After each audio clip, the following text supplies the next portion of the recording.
Ladies and gentlemen, the regulator, the trust buster herself, FTC Commissioner Lina Khan is in the building. This is spectacular. Thank you so much for coming on. It is a joy to have you here.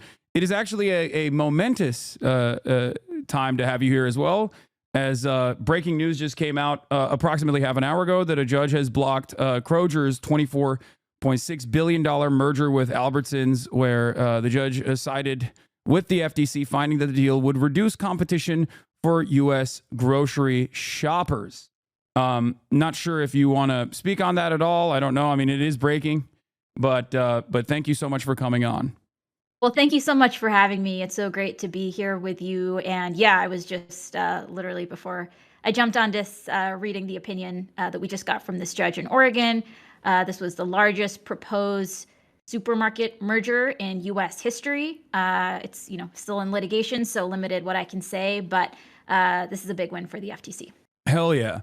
So you are, I think, one of the unsung heroes who is criminally underrated in the Biden administration and did not, in my opinion, get the worthy praise that you and your team deserved.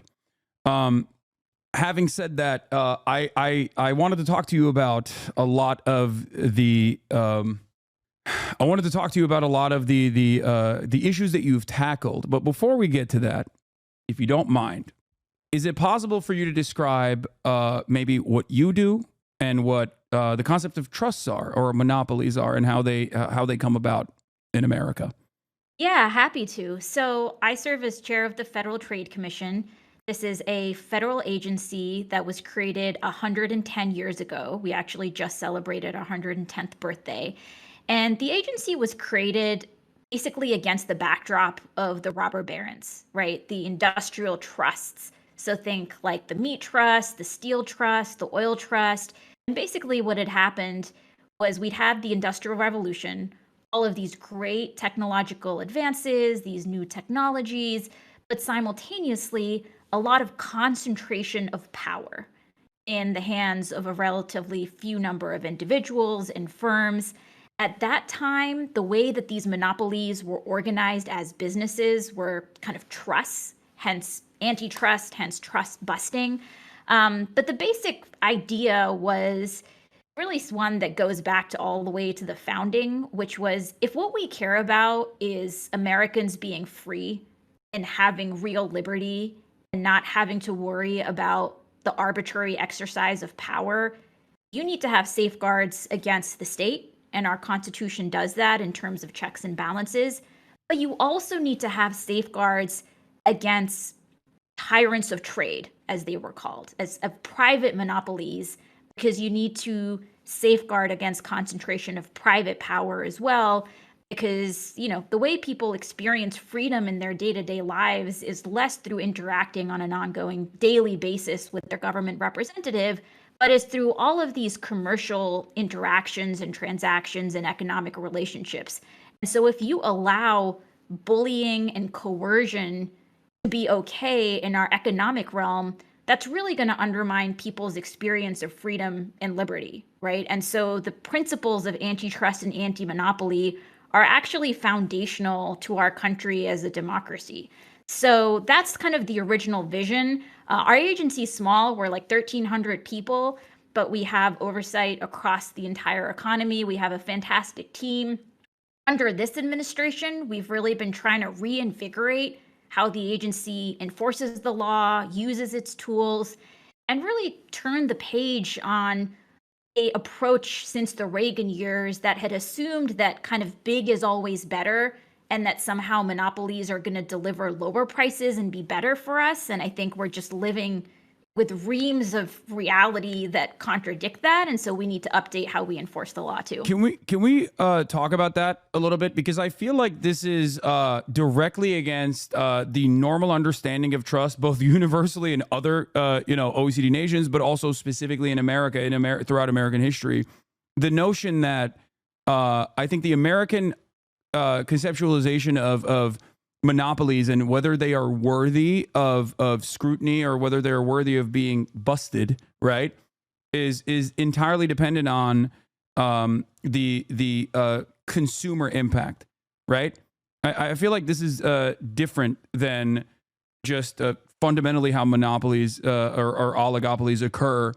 That as long as the prices are low, as long as the prices are kept low, or at least if they like consistently increase but only marginally year over year, that these monopolies should not be touched and are not worthy of any scrutiny whatsoever. Would you say that that is different than the attitude demonstrated by other countries? I mean, the United States is kind of a leader in antitrust and anti-monopoly, and a lot of other countries have kind of adopted their laws, in more recent decades. And the U.S. has actually had an important role in influencing how other countries have done things. And it was really interesting when I came into this role and started interacting more with international enforcers.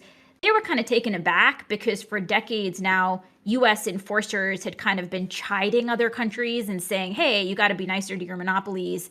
And, under this administration, we were like, no, we're going to enforce the law. We need to, be really assertive. We need to protect the public from this type of law breaking. And you're right that there are different ways that monopolies can illegally abuse their power, right? They can hike prices, they can depress wages, they can squash out entrepreneurs and new businesses. And I think what's been really perverse is that even if you say, okay, what the philosophy of the last 40 years was we're only going to address law violations by monopolies that they're raising prices, is that we've actually seen higher prices in a Yeah. whole set of areas. And so that approach on its own terms seems to have failed in ways that created kind of the opening to come in and say, hey, we're going to, take a fresh look and reinvigorate things. Yeah. Yeah, because the obvious elimination of competition is if you want to be the domineering force in a market, then inevitably when there's no more competition remaining, you get to set the prices, and you can slowly but surely, depending on how much you want to improve your profit margins, increase the prices, or at the very least, tackle certain other aspects of the productive forces, i.e., labor, and it consistently make labor conditions worse and worse, or never really keep up with never increase wages in a meaningful way. And I think it harms both workers, but it also ultimately inevitably harms the consumers as well. So obviously, I am on a platform that's owned by Amazon, but I have to ask you, as someone who has been very critical of Jeff Bezos' practices and Amazon in general, so you wrote a formative work at, I believe, Yale Law School that specifically tackled Amazon as a monopoly, and I was wondering if you could talk a little bit about that and what that journey was that got you to become the commissioner of the FTC at such a young age. Yeah, so I had a bit of a funny backdoor way into all of this work, which was I actually originally wanted to be a journalist and a reporter. I graduated during the financial crisis, A where terrible profession. jobs generally were hard. You're Yeah, doing so much more important work, I think. but ended up kind of landing with a think tank that had a little bit more of a journalism bent to it. But my job was really to do research to understand had different industries and markets evolved over decades. And so my job was to document market structure, which can sound kind of technical. But basically, I was kind of doing deep dives into areas like agriculture, like book publishing, like airlines, like rental cars, like all sorts of commodity markets. And across the board, and somewhat of an underappreciated trend in our economy, has been one of systemic consolidation. So, where decades ago in a particular market you had dozens and dozens of competitors, today, in part through mergers and acquisitions, we've gone from dozens to just a handful. And sometimes this degree of consolidation can kind of be masked from people because you can go to the grocery store and see dozens of brands, be it in laundry detergent or diapers or what have you. But actually, those dozens of brands are still only controlled by a handful of companies, right? Yeah. And so there can be this illusion of choice, and that consolidation and centralization of power was something that was really fascinating to me, especially since we had these laws on the books that were supposed to be anti-monopoly, but it seemed that some of these laws were instead now facilitating that very consolidation, monopolization. So I just became really fascinated in like, how did this happen? A lot of my job at that point also had involved just talking to regular people. So I spent a lot of time understanding how the chicken farming industry worked, where you basically have, millions of consumers on one side, thousands of farmers on the other, and they're actually just connected by a handful of these giant chicken processors. And so what that means practically is that if you're a chicken farmer in America, your entire livelihood can be dependent on the whims of a single company.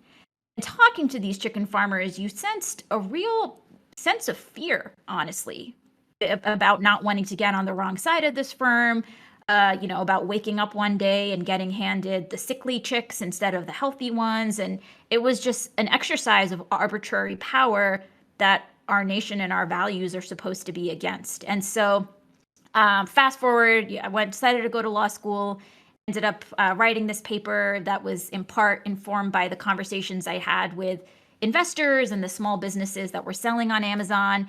And, ended up writing a piece around how the governing framework of antitrust, I thought at that time, was not adequate for capturing the reality of how digital platforms in particular could amass and exercise monopoly power.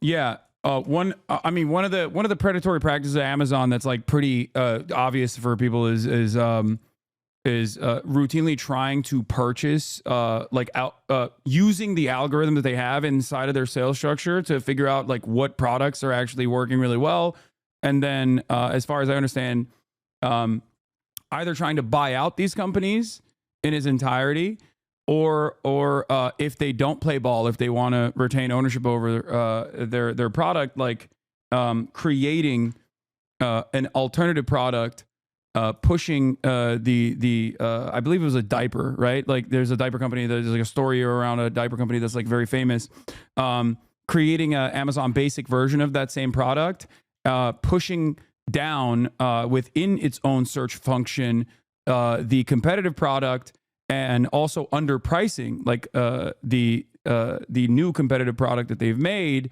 in an effort to basically destroy this smaller producer, with the hopes of either down the line purchasing them for pennies on the dollar, or just completely crippling them and bankrupting them.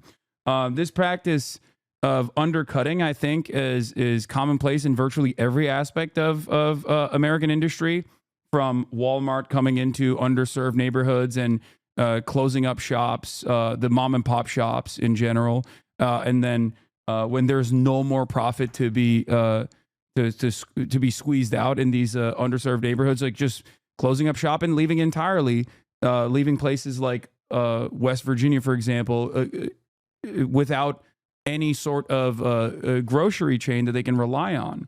And it's a pretty damaging practice, but it's oftentimes sheltered.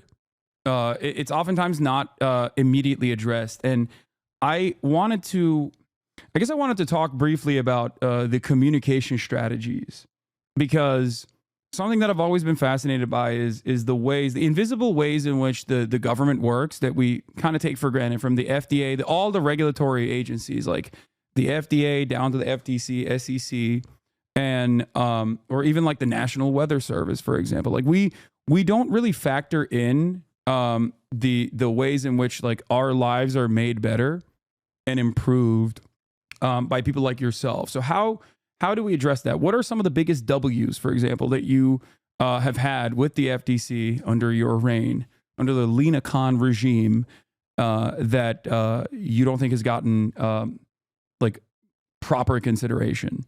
Yeah, I mean, look, it's been a thrilling, 3.5 years, and I've been really fortunate to have a fantastic team at the agency. And honestly, we have delivered W after W for the American people. Yeah. We took on patenting abuse, where we found that inhalers have been around for decades, but Americans are still paying hundreds of dollars for them, and generics have not been able to come into the market as much.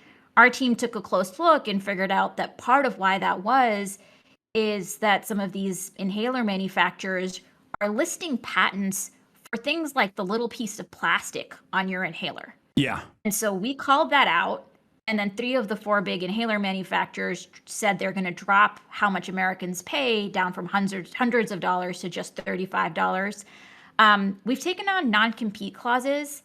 These are the contractual provisions in people's employment contracts that say even after you leave your current employer, you can't go work for certain competitors. You can't go start your own competing business. These non-competes started off in the boardroom, but they now, are in employment contracts for janitors, security guards, fast food workers, people making minimum wage, doctors across the country, healthcare professionals across the country. And so we've taken on these coercive contracts. We passed a rule that would eliminate them. We've taken law enforcement action, resulting in thousands of non-competes being dropped. We're also just taking on some of the daily indignities that people experience. It can feel like just being a consumer in America today just does involve all of these small obstacles and barriers that really grate on you. Just to give you a few examples, we finalized a rule that would require companies make it as easy to cancel a subscription as it is to sign up for one, because we've seen that as more and more companies are switching to service-based revenue and subscriptions, they have an incentive to make it super easy to sign up and then absurdly difficult to cancel. And we've brought lawsuits, including against Amazon, against Adobe, against a whole set of companies that deliberately thwarted people being able to cancel. And this means that these companies are taking tens, if not hundreds of dollars from people a month for subscriptions that they no longer want, right? And nobody should be stuck paying for a service that they want to exit. We've also been putting money back in people's pockets. Actually, just yesterday, we announced that we're starting to send back checks to people that were tricked by Epic Games. We brought a lawsuit against Epic, finding that they had basically, led people to make purchases they didn't intend. Kids were racking up, hundreds of thousands of dollars in charges. So we brought a lawsuit there. We're sending back, we just sent back $72 million is the first tranche of money back.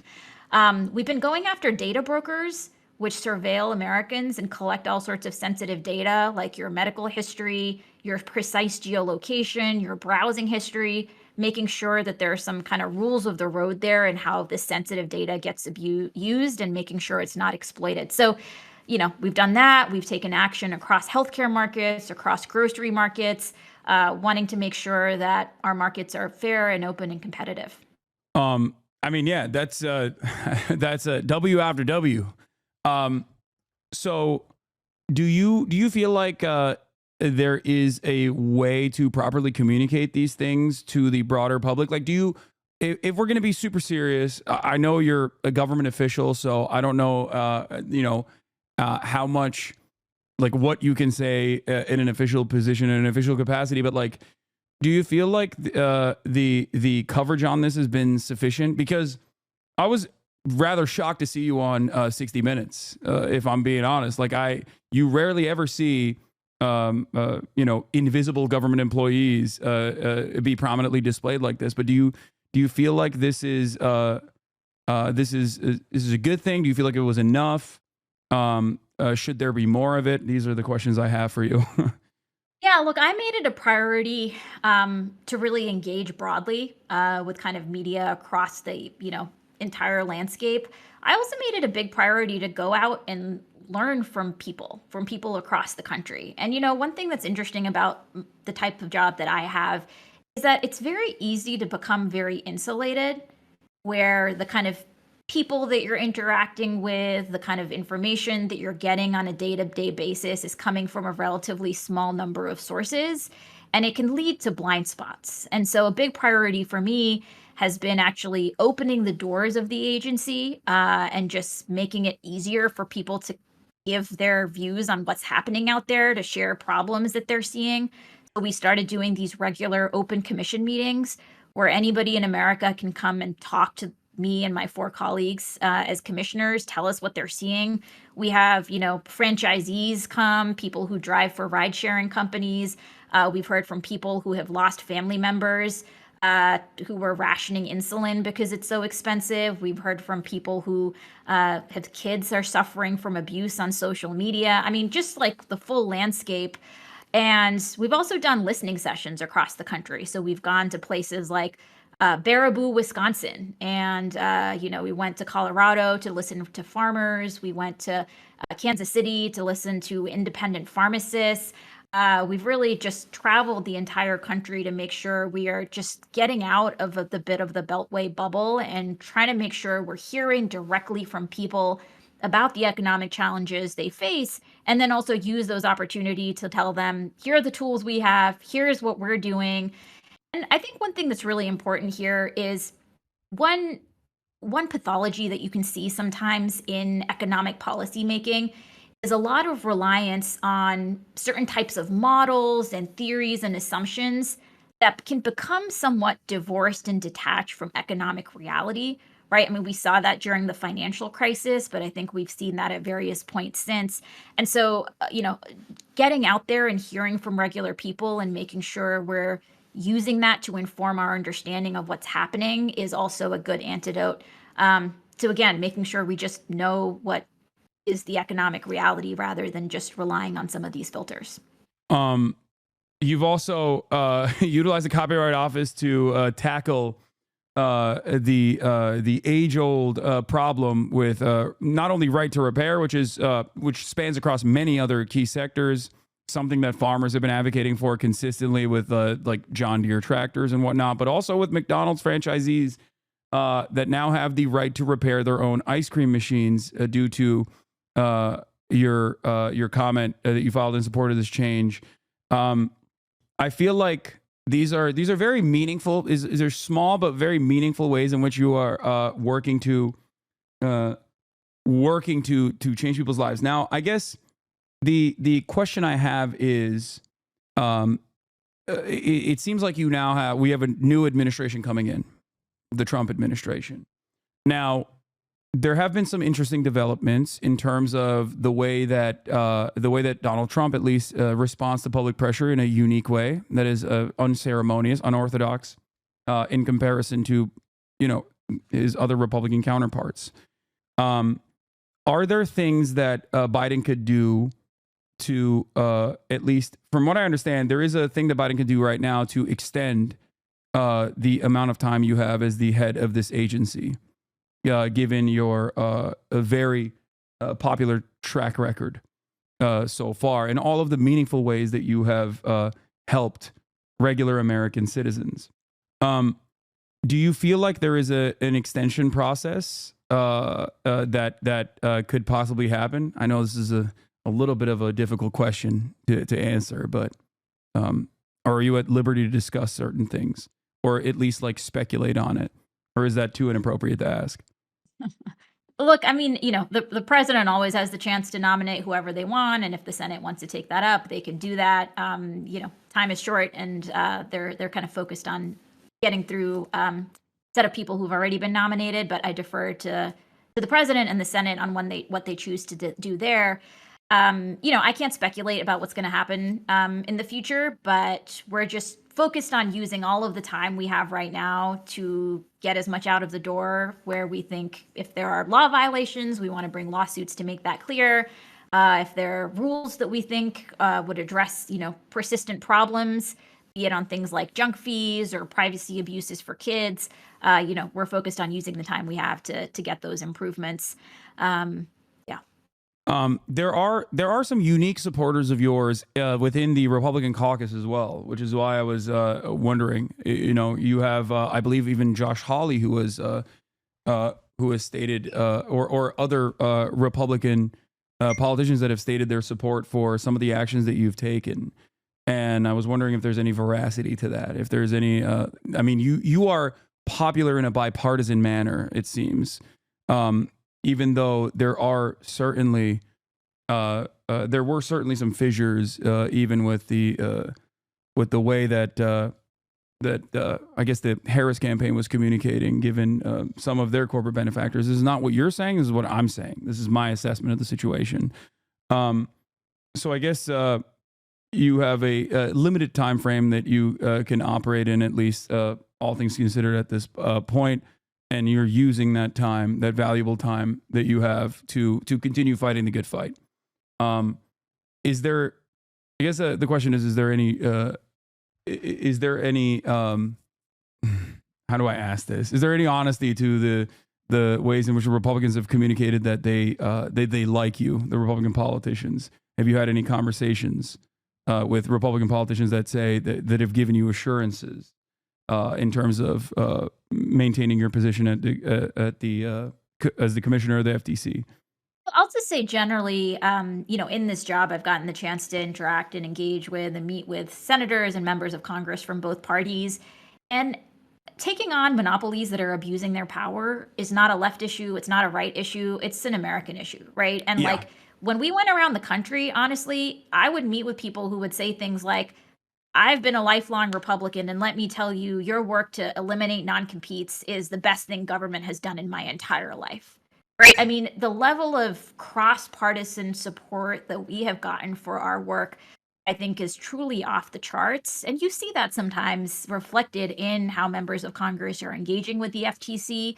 I hear from a lot of members that are very worried, especially those that represent rural districts in red states, about how Main Street is just getting decimated. And so you have independent groceries, independent pharmacies getting pushed out of business, not because their communities don't love them and depend on them and frequent them, but potentially because of illegal business practices somewhere else in the supply chain.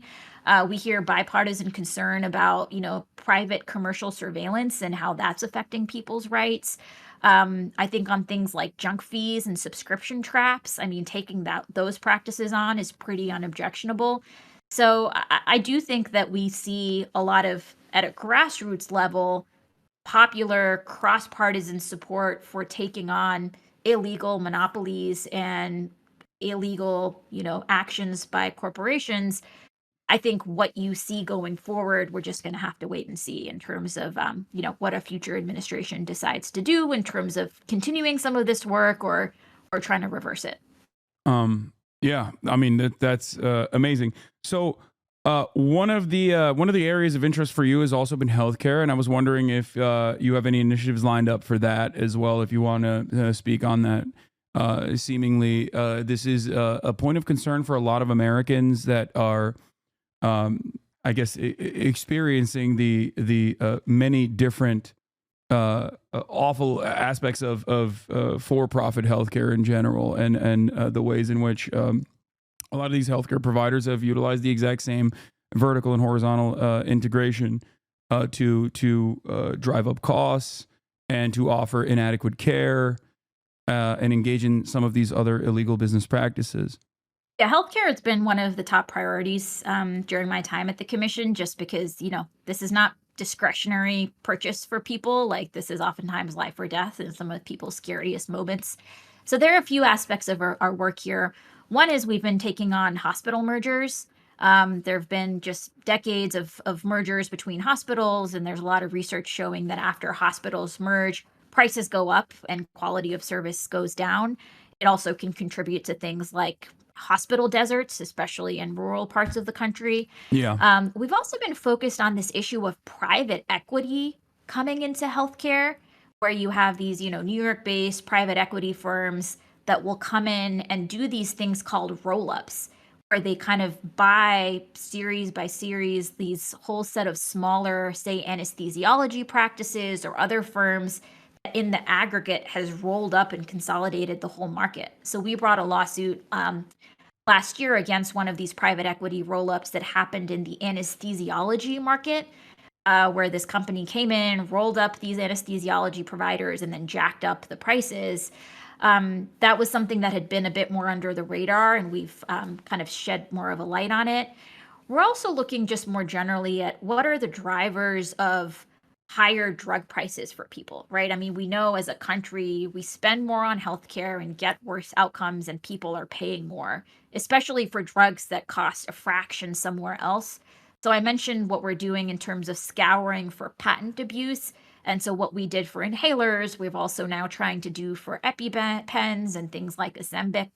We also have a lawsuit right now that's alleging that there were illegal business practices that led to inflated prices for insulin. So that's a litigation that's ongoing. But I think absolutely, I mean, interrogating whether corporate law breaking is driving up healthcare costs for Americans is absolutely something that needs to still be a priority for government. It seems that in 1995 there were 60 leading pharmaceutical companies, but mergers since then have reduced that number to just 10, and it seems that mergers are continuing.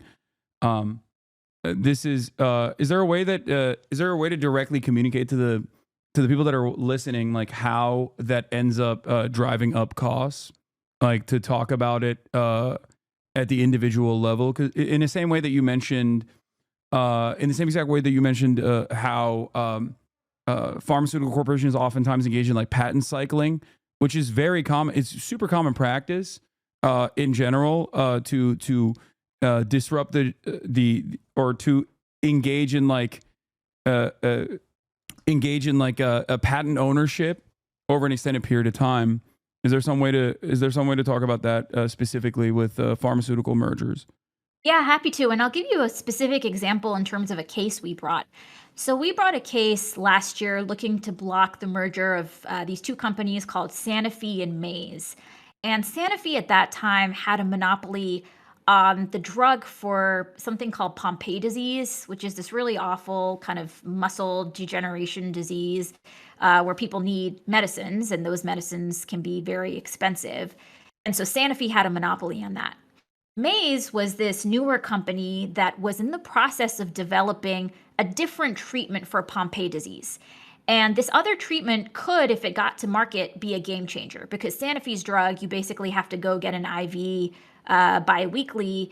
And Maze's drug, people could have just taken orally as a medicine, right? And so if you're somebody that has this disease, this new medicine could really improve your life dramatically. Sanofi was trying to buy up Maze. And we worried that because Sanofi is already making a lot of money through its existing drug, if they were allowed to go out and buy this upstart, they would not necessarily have the incentive to make sure that that new drug makes it onto market. Because if it did, it would start cannibalizing sales from their existing blockbuster monopoly drug. We brought a lawsuit that says Sanofi, you're buying Maze would violate the antitrust laws. They ended up walking away and Maze ended up partnering with some other company. But that's just a specific example of how, the basic philosophy underlying antitrust laws is that competition between businesses, it's what can contribute to the best outcome, right? Because if you have the monopoly company still having to look over its shoulder and say, hey, am I about to get lapped by this other guy? It's going to make them go faster, right? It's going to make them try to compete for people's businesses rather than just be confident that they've locked up the market and then they can become too big to care. They don't have to worry about, competing on price. They don't have to worry about innovating. And so that's just one example of how robust merger enforcement can make sure that Americans benefit from healthy competition on price, on innovation. That's on the consumer side, like that's a consumer protective action. But I think it's also important to recognize the labor side of this equation as well. And I was wondering if you could at least speak a little bit. I know the decision just came down on the Kroger. Sorry, I always call it Kroger. $24.6 billion merger with Albertsons. Because when this conversation was taking place in a lot of mainstream media, the arguments that were presented was that these guys have labor unions. Some of them are actually like corporate unions in general, but regardless, they have like some semblance of labor unions, and that that this was actually this merger was necessary because it was life saving. It was going to save this business at a time when they are having a difficult time competing with massive online retail stores such as Walmart and Amazon that are completely dominating the field. What this decision being blocked, what kind of labor protections does that offer to people that are working at these corporations? So, one thing that our lawsuit alleged was that if this merger goes through, it's going to mean higher grocery prices for shoppers, but it's also going to be worse for the workers. And this is the first time that the FTC has ever sought to block a merger, not just because it's going to be bad for consumers, but also because it's going to be bad for workers. And, especially in recent decades, antitrust enforcers had not really been focused on the worker harms as much. And that's something we've really looked to change. So the complaint lays out how previously, when there has been competition between Kroger and Albertsons, that the workers at each store were able to use that competition as leverage when they were trying to bargain.